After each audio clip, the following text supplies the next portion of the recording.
নাজিরপুরে চলমান এসএসসি পরীক্ষাকে ঘিরে উঠে এসেছে চাঞ্চল্যকর জালিয়াতির অভিযোগ রয়েছে। এক পরীক্ষার্থীর হয়ে প্রক্সি পরীক্ষা দিয়েছেন তারই বিশ্ববিদ্যালয় পড়ুয়া বড় বোন।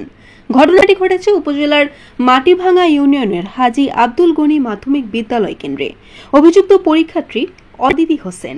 তিনি পলাশডাঙ্গা মাধ্যমিক বিদ্যালয়ের 24-25 শিক্ষাবর্ষের শিক্ষার্থী এবং পূর্ব বানিয়ারি গ্রামের মোহাম্মদ জাকির হোসেন শেখের মেয়ে।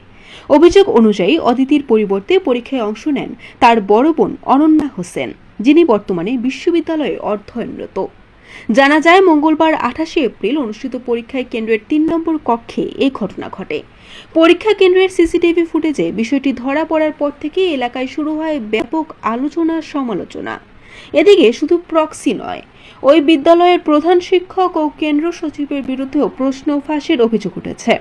স্থানীয় শিক্ষক, শিক্ষার্থী ও সাধারণ মানুষের প্রশ্ন, শিক্ষা মন্ত্রণালয় যখন নকল, প্রশ্ন ফাঁস ও জালিয়াতির বিরুদ্ধে কঠোর অবস্থানে, তখন নাজিরপুরের এই ঘটনায় কী ব্যবস্থা নেওয়া হবে?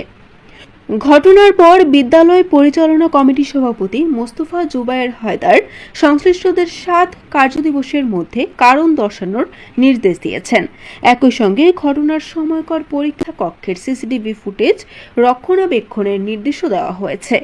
বর্তমানে ঘটনাটি পুরো নাজিরপুর জুড়ে টক অফ দ্য টাউনে পরিণত হয়েছে। বরিশাল।